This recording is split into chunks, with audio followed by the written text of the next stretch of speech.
Rendre plus dynamique le secteur des finances publiques en améliorant la gestion des ressources mobilisées de l'État, mais aussi en renforçant les capacités à travers des formations et mises à jour dans le secteur de l'économie.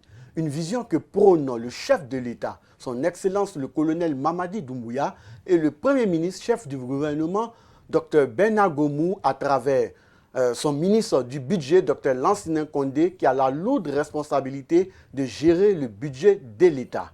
Mesdames et messieurs, bonjour, vous faites bien de suivre la MBTV, votre télévision économique. Aujourd'hui, nous recevons une dame qui évolue dans ce secteur. Elle est DAF au ministère des Affaires étrangères, de l'intégration africaine et des Guinéens établis à l'étranger. Avec elle, nous allons échanger dans son secteur. Madame Soie Doré, bonjour et bienvenue. Bonjour. Alors, Madame Doré, dites-nous, c'est quoi un DAF ou une DAF et quel est le rôle du DAF dans le pool financier d'un département? Déjà, permettez-moi, avant de répondre à votre question, de davantage me présenter. Vous l'avez si bien fait, mais j'aimerais renchérir là-dessus. Okay. Je suis Soie Doré, vous l'avez dit, DAF au ministère des Affaires étrangères, de l'intégration africaine et des Guinéens établis à l'étranger. Je suis maman de 4 enfants parce qu'il est important pour moi de le signifier à chaque fois que j'en allie. C'est une fonction que l'on concilie avec notre vie familiale. Et bien évidemment, je suis experte de tout ce qui est des questions budgétaires, de stratégie budgétaire. Je suis très fière d'annoncer régulièrement que je suis major de la promotion des 518 parce que c'est un réel mérite. Et aujourd'hui, je cumule au moins 10 ans dans le secteur des finances publiques. J'ai commencé au niveau de l'enseignement supérieur et de la recherche scientifique avant de partir au ministère de la Ville et de l'Habitat, qu'ils appellent aujourd'hui Habitat parce que à l'époque c'était aménagement de la ville et urbanisation, quelque chose comme ça. Et aujourd'hui, je suis avec le secteur de la diplomatie. Encore une fois, je suis très fière et très heureuse d'être avec vous sur ce plateau. Un bon parcours. Voilà, merci. Maintenant, pour revenir à la question de savoir le rôle du DAF dans le pool financier, j'aimerais déjà essayer de planter un peu à quoi correspond le pool financier. On le répète régulièrement, le pool, c'est simplement le DAF, le contrôleur financier, la personne responsable des marchés publics. Aujourd'hui, nous avons les chefs comptables matériels et il y a un nouveau corps qui s'est rajouté au pool financier qui est celui du contrôle des marchés publics. Donc, un contrôleur des marchés publics est dorénavant aussi venu renforcer l'équipe du pool des financiers. Donc, dans ce joli schéma, le DAF a la responsabilité d'assister surtout l'ordonnateur, c'est le rôle central du DAF, donc mettre en œuvre la politique de gouvernement dans le domaine des finances, mais cette politique est mise en œuvre par l'ordonnateur qui est le ministre, quand c'est le cas d'un ministère. Et le rôle du DAF, il doit être là pour l'assister. C'est un peu comme un conseiller qui vous dit quoi faire dans ces questions de finances. Okay. De façon globale, pour faciliter un peu la compréhension, ça va être tout ce qui est lié à la préparation du budget et à l'exécution. Ça se limite en général à ça.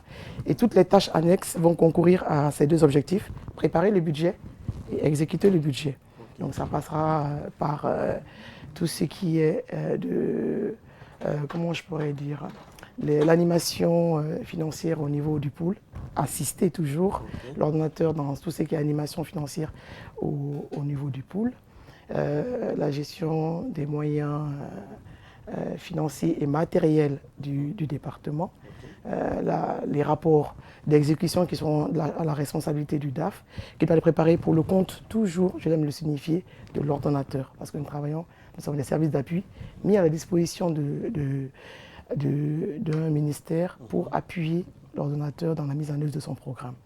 Et c'est important de le signifier, notre acte qui institue cette division, la division des affaires financières, date de 88, après ça a été revu en 97 et on est très heureux d'apprendre aujourd'hui de voir qu'avec l'arrêté d'organisation de la Direction générale du budget, On a clarifié les attributions du DAF. Donc c'est franchement un grand pas de lever. Parce que c'est un texte qui datait depuis.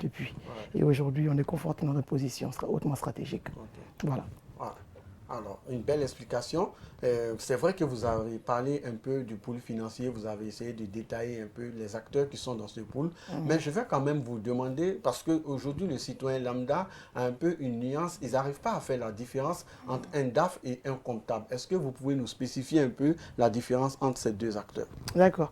Je ne vais pas revenir sur tout ce qui est DAF, puisque je l'ai déjà expliqué par rapport aux tâches qui sont les nôtres au sein de nos structures respectives. Oui. Le comptable, c'est vrai que en général, on a l'impression que c'est une tâche qui est cumulée au niveau du DAF, mais non.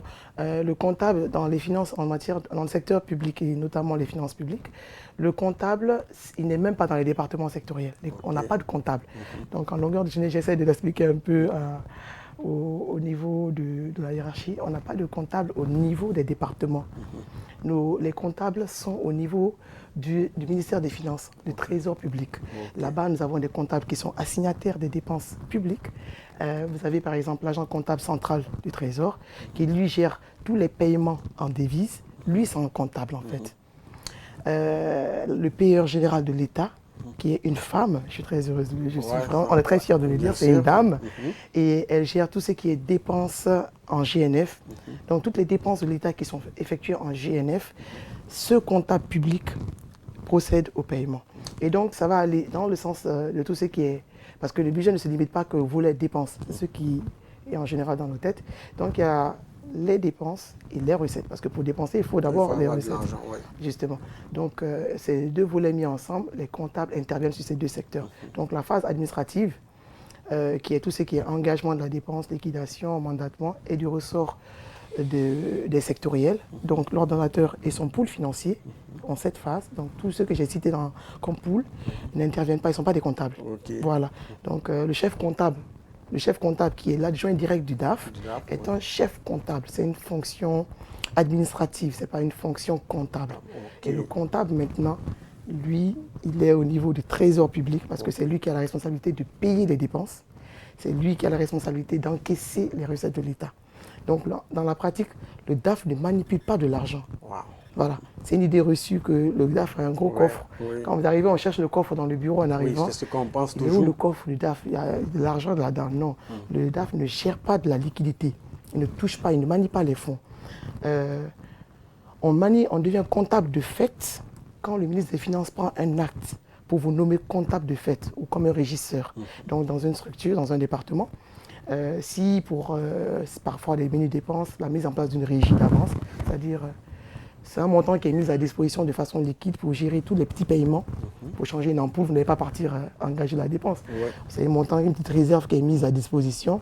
Et quand pour pouvoir l'utiliser, il faut que le ministre des Finances vous autorise à devenir comptable de fait pour pouvoir manier ces fonds-là. Donc les DAF ne manipulent pas de l'argent en fait. Voilà. C'est juste des idées reçues. Et nous, on gère les crédits budgétaires. Les crédits, ce sont les inscriptions budgétaires que l'on exécute. Et ils sont payés aux fournisseurs, voilà, ainsi de suite. Voilà. Alors, c'est très bien compris. Aimables téléspectateurs, vous avez compris la différence, voilà, c'est bien expliqué. Et aussi, il faudra savoir que les DAF, ce sont les gestionnaires des crédits budgétaires. Ce qui va m'amener à vous poser la question de savoir quelles sont les différentes étapes d'un processus budgétaire au niveau déconcentré. J'aimerais revenir déjà sur la notion de services déconcentrés. Par opposition à tout ce qui est au niveau central et au niveau extérieur.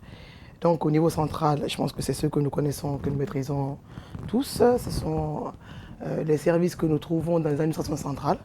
Donc quand vous venez dans un ministère, les services que vous rencontrez là sont les services centraux. Quand vous partez sur l'étendue nationale, au niveau du territoire national, là, ce sont les services déconcentrés que vous trouvez là. Ça va être par exemple au niveau de l'éducation, de la direction communale, la direction régionale. Là, ce sont les services déconcentrés. Ils mettent en œuvre les grandes orientations au niveau central. Maintenant, au niveau des services extérieurs, en général les gens ont l'impression que c'est un service déconcentré. parce que c'est une ramification, non, ce sont les services extérieurs, parce qu'ils sont hors du territoire national. Et donc, ces services que nous gérons aujourd'hui au niveau du ministère des Affaires étrangères, c'est notamment les ambassades, les consulats, qui sont les représentations diplomatiques et consulaires de notre pays. Et bien évidemment, un peu comme les autres structures au niveau national et déconcentrées au niveau national, ils ont la lourde responsabilité de mettre en œuvre la politique diplomatique, tout ce qui est niveau sécuritaire, de la protection des ressortissants. Donc, ils ont cette responsabilité à leur niveau. Et donc, forcément, pour le faire, ça demande des moyens. Ouais, voilà. On ne va pas tout focaliser au niveau, au niveau central, alors que ce n'est pas nous les artisans des tâches qui sont effectuées en leur sein. Et donc, ils ont forcément besoin d'un budget. Et donc, un peu comme au déconcentré et au niveau extérieur, c'est juste les bénéficiaires qui changent. Mais la procédure sera toujours quasiment la même. Ça commencera déjà par l'élaboration du budget, c'est-à-dire l'identification des priorités, des besoins de la structure, mais qui sont en adéquation avec la ligne directive qui a été donnée par le niveau central. Le niveau central, c'est qui prend ces directives un peu du Premier ministre, le Premier ministre qui prend aussi au niveau du président. Donc c'est une chaîne en fait. Et donc ce sont ces directives qui sont mises, qui sont transcrites qui sont chiffrées, qui sont transcrites dans ce budget. Donc ils élaborent le budget, première étape. Ensuite, il y a une structure, peut-être à leur niveau, un contrôle interne qui est effectué pour voir est-ce que ça c'est prioritaire en fonction de l'autre. Ils font ces arbitrages à leur niveau. Ensuite, ils le transmettent au niveau central qui consolide l'ensemble de ces budgets. Nous, par exemple, on a aujourd'hui 43, on avait 43, il y a Darla et deux, nous sommes à 46, 47 missions diplomatiques et consulaires. Donc on reçoit les 47 budgets que l'on consolide et évidemment on arbitre. Parce qu'on ne peut pas, tout ce qu'on veut ne peut pas forcément, on n'a pas les moyens pour régler toutes les dépenses d'un coup. Donc on essaye d'arbitrer. Nous assistons, monsieur le ministre, pour arbitrer le budget de ces structures. Et ensuite, c'est ce que nous soumettons au niveau de l'arbitrage, au niveau du budget. Et les différents arbitrages existent et après ça finit en projet de loi du finance qui est soumis au CNT. Le CNT, maintenant c'est le CNT ou c'est l'Assemblée qui adopte ou non ce budget et ensuite il est promulgué par le président de la République. C'est un peu les différentes étapes du processus budgétaire et du niveau central et du niveau déconcentré et du service extérieur de façon globale. Voilà. C'est tout un processus. Tout un processus. Toute une chaîne de valeurs. Exactement. Alors, je vais aller vers une question un peu plus ou moins sensible. Le ministre du Budget a plaidé pour un climat apaisé entre les DAF et leurs ordonnateurs principaux que sont les ministres. Chez vous, au ministère des Affaires étrangères, comment sont vos relations avec le ministre Maurice Sanda Kouyaté? Pour avoir eu la chance de travailler auprès de nombreux ministres, on a toujours travaillé dans un climat, disons, de respect mutuel. Et le ministre Dr Maurice Sanda Kouyaté n'en fait pas exception. Voilà. Les rapports sont chaleureux, respectueux, professionnels. Et c'est fort malheureux de le dire. Vous ne pouvez pas être le conseiller d'une personne et dire qu'on ne s'entend pas. Ça n'a vraiment pas de sens. Voilà, tu ne peux pas dire... toi qui es censé être la personne qui me guide, qui m'oriente, si on ne s'entend pas, c'est qu'il y a un problème. Voilà. Et donc, dans l'absolu, nous avons de très bonnes relations, comme avec l'ensemble des cadres, parce qu'il faut se rappeler régulièrement de son rôle. Il faut se rappeler pourquoi nous sommes là. Il n'y a que... C'est l'ordonnateur. Et quand vous voyez un peu la chaîne des textes réglementaires, tout ce qui est loi organique qui encadre un peu les finances publiques en Guinée, la loi organique, le règlement général de la comptabilité publique, vous comprenez très aisément le schéma budgétaire. C'est-à-dire, vous avez l'ordonnateur qui est là, avec des ordonnateurs délégués parfois, qui sont les ambassadeurs qui sont des ordonnateurs délégués.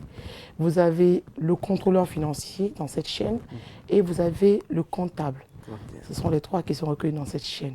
Et vous, le DAF, nous les DAF, nous sommes placés auprès de l'ordinateur pour... Donc forcément, nos relations ne peuvent être que très bonnes. De très bonnes relations. Et voilà, on entend souvent dire que les DAF sont stricts, si je peux me le permettre, et vous ne facilitez pas la sortie d'argent. D'abord, est-ce que cela est vrai? Et si oui, pourquoi le faites-vous? Vous aurez compris déjà que, il a été clair que nous ne manions pas de faux. Nous ne manions pas de faux. Ce serait très compliqué pour nous d'être stricts. Et n'étant pas ordonnateur, parce que c'est cette nuance qui est vraiment nécessaire, le DAF n'est qu'un conseiller. Il n'est pas ordonnateur. Il ne dit pas faites ci, faites ça. Il dit vous pouvez faire ci, vous pouvez faire ça. C'est vraiment ce qu'il faut déjà que nous puissions clarifier. Nous, le ministre du Budget nous rappelait la dernière fois pour nous dire le niveau d'exécution, il n'est pas très beau, il n'est pas fameux. Le niveau d'absorption des crédits, c'est pas à mon goût. Voilà, il faut que vous fassiez plus d'efforts, des choses comme ça. Et parallèlement, quand on revient dans nos départements auprès desquels nous sommes affectés, quand on revient là, tout le monde a l'impression que le DAF... voilà, c'est la bête noire, quoi. C'est la personne qui dit non à tout. Tout à l'heure, en arrivant, en sortant pour venir pour cette interview, j'ai le directeur de l'intégration qui avait une activité qu'il doit mettre en œuvre en septembre, qui était venu aux nouvelles. Et hier encore, il m'avait posé la question, c'est comment? Et le financement. Il m'a posé la même question ce matin. Je lui ai dit, monsieur le directeur, vous savez, entre hier nuit et ce matin, je ne pense pas que ça a bien évolué. Et je lui dis, c'est au trésor, parce que c'est notre fétiche, c'est au trésor. Ils ne comprennent pas pourquoi on dit c'est au trésor. Oui, on a fini de faire la phase administrative, maintenant nous sommes à la phase comptable. On prend les dossiers des dépenses que l'on transmet au trésor. Le trésor a la charge de les payer quand les ressources sont là et quand c'est une priorité pour l'État. Et donc, si vous venez voir le DAF pour lui dire comment ça se passe, on peut vous dire que patientez.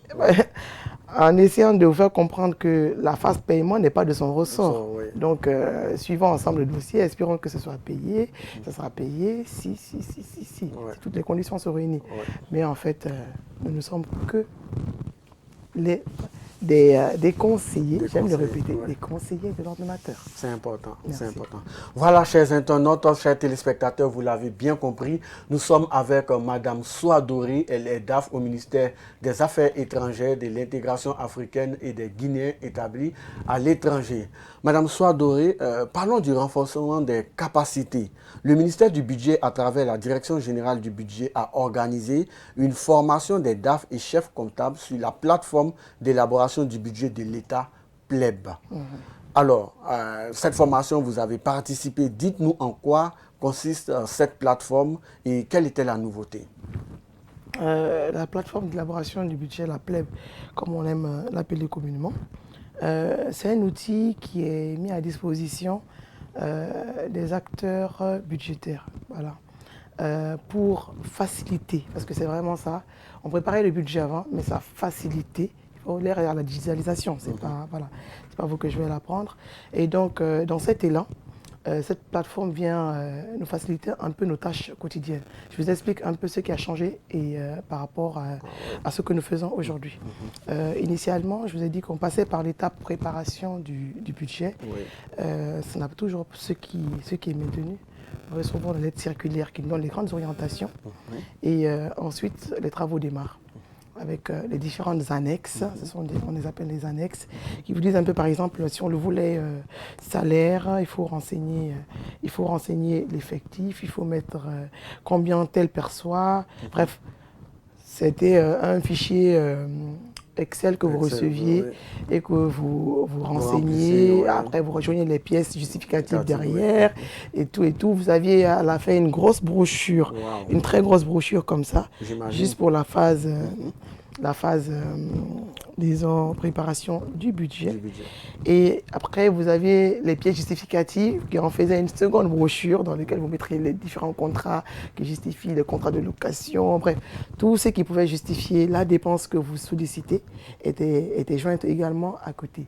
Aujourd'hui, vous avez juste besoin de votre tablette, votre ordinateur, même votre téléphone, et vous connectez avec votre identifiant qui est là, et vous rentrez vos crédits que vous aviez, les crédits budgétaires, l'inscription budgétaire que vous aviez, par exemple sur l'exercice, disons l'exercice 2023, est déjà logé avec les différentes imputations budgétaires, les différentes rubriques des dépenses, pour, voilà, genre le salaire, le fonctionnement, les transferts aux EPA, genre tout ce qui est investissement, projet d'investissement. Donc toutes ces rubriques-là, vous avez leurs allocations qui sont là, et vous avez à rentrer et vous validez, vous travaillez, vous chargez les informations dedans tout naturellement, vous les chargez. Bien évidemment, ces informations chargées découlent de travaux minutieux qui ont été faits à la base, mais c'est juste que maintenant c'est en un clic que vous le faisiez. À la fin, vous pouvez l'exporter en format Excel pour vérifier la cohérence avec.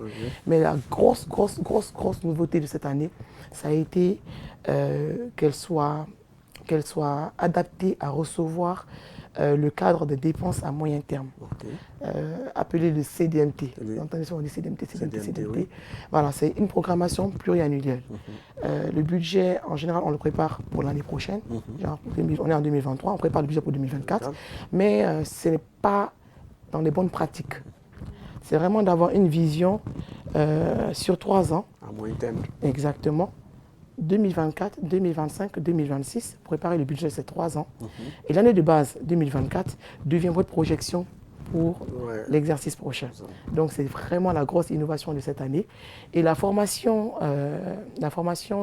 que nous avons eu la chance dont nous avons bénéficié la semaine dernière, je pense bien, la semaine dernière, nous a permis de comprendre cette nouveauté. On a pu mieux nous expliquer comment est-ce qu'on allait passer de la phase CDMT sur la plateforme à la phase avant-projet du budget, exercice unique sur cette plateforme. Et donc c'était vraiment nécessaire. On voit que la dynamique est en train de se poursuivre et franchement, ça nous facilite les choses, ça nous facilite vraiment les choses. Voilà, Madame Doré, nous sommes pratiquement à la fin de cet entretien. Je vais vous demander votre mot de la fin. D'accord. Je suis très heureuse de partager déjà le plateau avec vous et avec toute l'équipe ici présente. Franchement, j'aimerais terminer par cette note d'encouragement. Encourager une si jeune et brillante équipe pour la mise en œuvre de telles initiatives. Parce que donner l'occasion, donner un cadre d'échange où nous pouvons essayer de comprendre toutes ces notions qui paraissent un peu mystérieuses ou un peu incompréhensibles pour le grand public, il est important qu'on ait l'occasion de mieux expliquer ce que l'on fait, pour que les gens aussi puissent évoluer avec leurs attentes et qu'ils puissent comprendre un peu comment les choses fonctionnent pour mieux s'adapter aussi à ces nouvelles réalités. Donc, mon chapeau bas. Et je profite aussi de cette occasion pour remercier Monsieur le ministre du Budget, qui est vraiment lancé sur de grands chantiers en termes d'innovation, digitalisation, et être dans cette structure, être là, nous le démontre à juste titre. Et je vous l'avais dit pendant mes propos que nous avions, nos responsabilités avaient été clarifiées. Donc il a fallu attendre assez longtemps quand même pour pouvoir clarifier notre position hautement stratégique dans le secteur des finances publiques. Donc l'arrêté d'attribution et l'organisation de la direction générale du budget est vraiment venu répondre à la préoccupation du pool, parce que vous savez que quand il y a un flou sur les attributions, ça crée des conflits de compétences. Et tous ces conflits sont dorénavant levés avec ces textes. Donc c'est vraiment le mot que je pourrais dire pour clôturer nos échanges. Merci bien, Madame Doré. Merci. Voilà, chers internautes, vous l'avez bien compris, nous sommes au thème de cet entretien. C'était avec Madame Soa Doré, DAF au ministère des Affaires étrangères, de l'intégration africaine et des Guinéens établis à l'étranger. Merci pour votre attention. Nous nous donnons rendez-vous une prochaine fois pour un nouveau tour d'émission sur la MBTV. Prenez soin de vous. À bientôt.